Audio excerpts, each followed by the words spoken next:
बहुत ही अच्छा लेवल का क्वेश्चन है।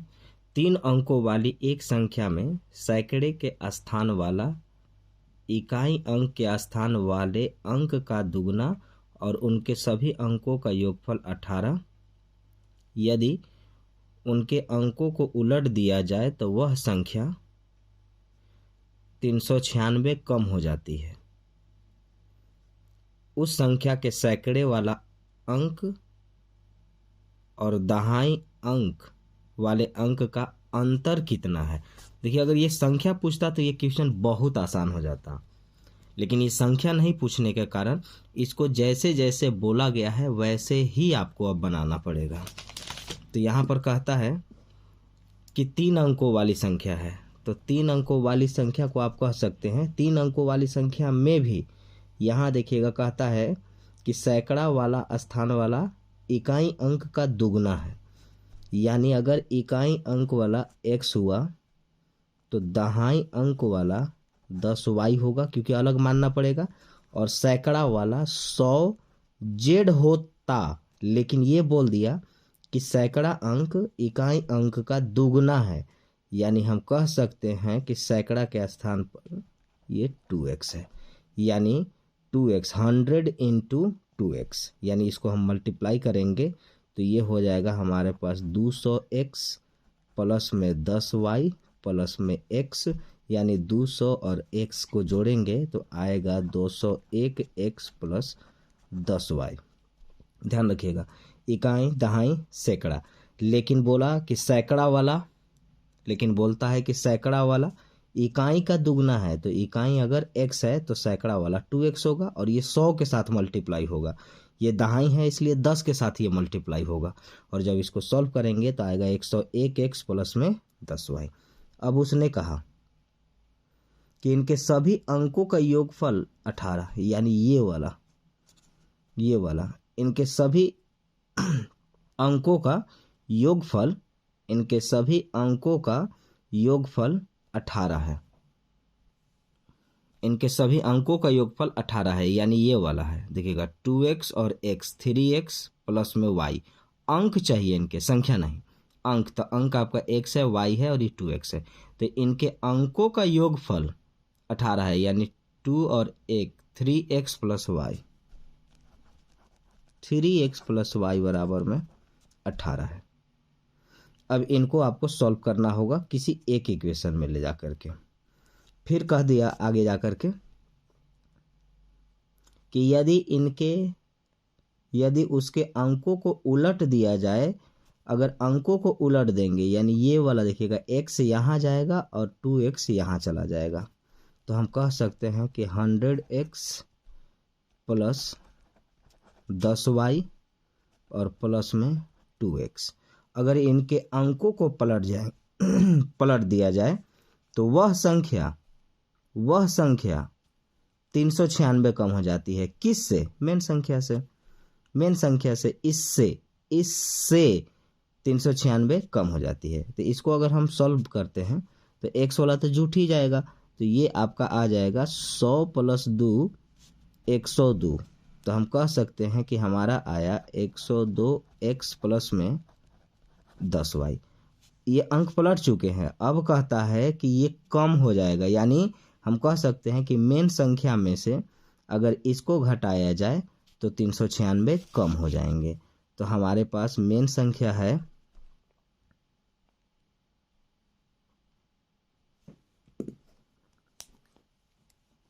ये वाला, ये देखिएगा, तो हमारा है, हम कह सकते हैं कि 201x प्लस 10y में से अगर हम घटाएंगे, माइनस करेंगे तो माइनस सब में लग जाएगा, माइनस 102x माइनस 10y, और ये आएगा हमारा 396। देखिए यहाँ से 396, यहाँ से काटेंगे तो देखिएगा ये प्लस माइनस खत्म। अब देखिएगा 200x में से 102 को घटाएंगे तो यहाँ पर आ जाएगा हमारे पास 99, यानी हम कह सकते हैं कि 99x का वैल्यू 396 है। तो इसको 9 चौका 36 4 बार में, तो x का वैल्यू 4। तो x का वैल्यू हमारे पास आ गया 4। तो x का वैल्यू अगर हमारे पास 4 आया है तो इनको हम यहाँ पर रखेंगे किसी न किसी एक इक्वेशन में। तो 3x + y बराबर 18 है, तो यहाँ पे हम रखेंगे। तो 3x + y बराबर 18 है और x का वैल्यू हम ला चुके हैं, तो यहाँ 4 रखेंगे तो 4 × 3 = 12 और ये प्लस से इधर जाएगा तो माइनस। तो y का वैल्यू हमारे पास आ गया 6। 18 में से 12 गया तो आ गया 6। अब y ला चुके हैं हम, x ला चुके हैं हम, यानी सब कुछ हमारे पास आ चुका है। अब ये रहा पूरा सॉल्यूशन। तो अगर सब कुछ मेरे पास आ चुका है तो अब लास्ट में हमसे पूछा गया, यहाँ ध्यान दीजिएगा, कहता है कि उस संख्या के सैकड़ा वाले अंक और दहाई वाले अंक का अंतर चाहिए। तो सैकड़ा वाला जो था ना, ये था सैकड़ा वाला, यहाँ देखिएगा, और दहाई ये था। अब इनका अंतर हमें चाहिए, अंतर।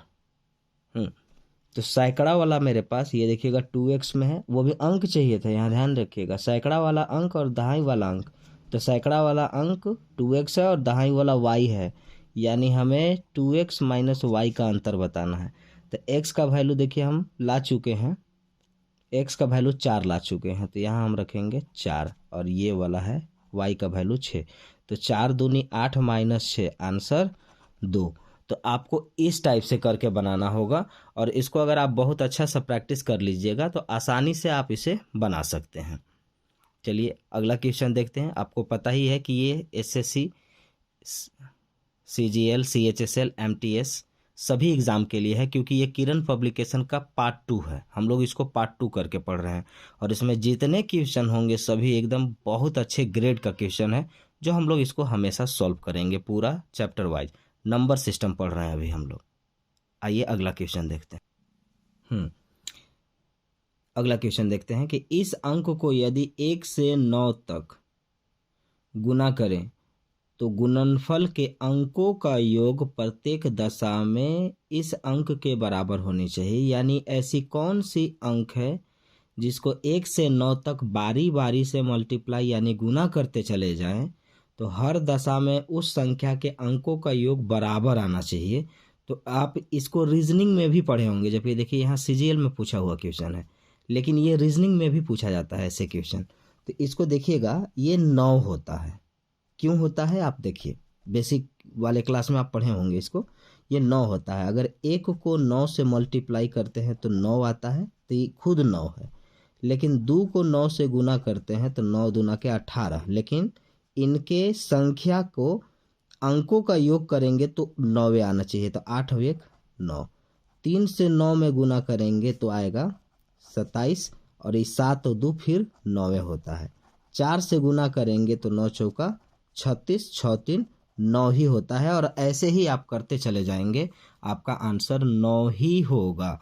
यानी 9 एक ऐसी संख्या है जो 1 से 9 तक अगर उसमें मल्टीप्लाई यानी गुना करते जाएं तो उसका जितना संख्या होगा उनके संख्या के अंकों का योग 9 ही आएगा। तो ये होगा हमारा आंसर। आइए अगला क्वेश्चन देखते हैं। कुछ क्वेश्चन बहुत आसान होते हैं और कुछ बहुत टफ। जैसे ये वाला बहुत टफ था, कैलकुलेटिव था, टफ नहीं था, बहुत ज़्यादा कैलकुलेशन यूज करना था उसमें। और ये वाला देखिए ऐसे ही हो गया। आइए अगला क्वेश्चन देखते हैं।